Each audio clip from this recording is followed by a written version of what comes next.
Hi, chemistry gurus. Let's run COD together. First off, what is COD? COD simply means chemical oxygen demand. Now, COD in chemistry measures the amount of oxygen required to break down organic matter using a strong chemical oxidant. Yes, you heard that right. The organic matter present in water sample is oxidized by potassium dichromate in the presence of sulfuric acid, silver sulfate, mercury sulfate to produce carbon dioxide and water, and that is why we check out the COD in the water sample. So back to the analysis, of course, it's very important to be properly kitted before you run any analysis in the laboratory, and that includes being properly dressed in my laboratory coat, using a nose mask, and putting on my hand gloves, of course. And as you can see, I'm going to be showing you all the equipment I'm going to be using. I get to use a pipette and a pipette filler, a test tubes, a beaker with water in it. The reason being is because by the time I add the sulfuric acid into the sample, it becomes hot. So the water in the beaker helps to adjust the temperature of that particular sample. And then I go straight ahead to fill in all my test tubes with the sample as labeled correctly. Yes, it's very important that you label any glassware you're going to be using in the laboratory so as to avoid any form of mix-up. For every analysis that you get to run for your COD, there's a blank.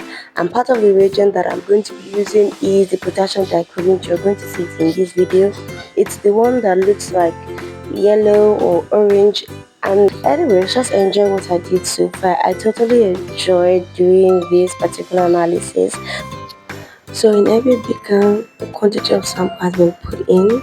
And the next thing that went into it was the mercury sulfate, then the potassium dichromate. That's it right here. If you are seeing yellow, that's fine. If you're seeing orange, that's also fine by me. Absolutely. And of course, as the next thing that goes into all of the samples, then sulfuric acid that has been generously prepared. Yep, that's it right there. Those bubbles, that's acid reacting with water, definitely. Now, never forget this: it's acid into water, not the other way around. So you do not cause an explosion in the laboratory.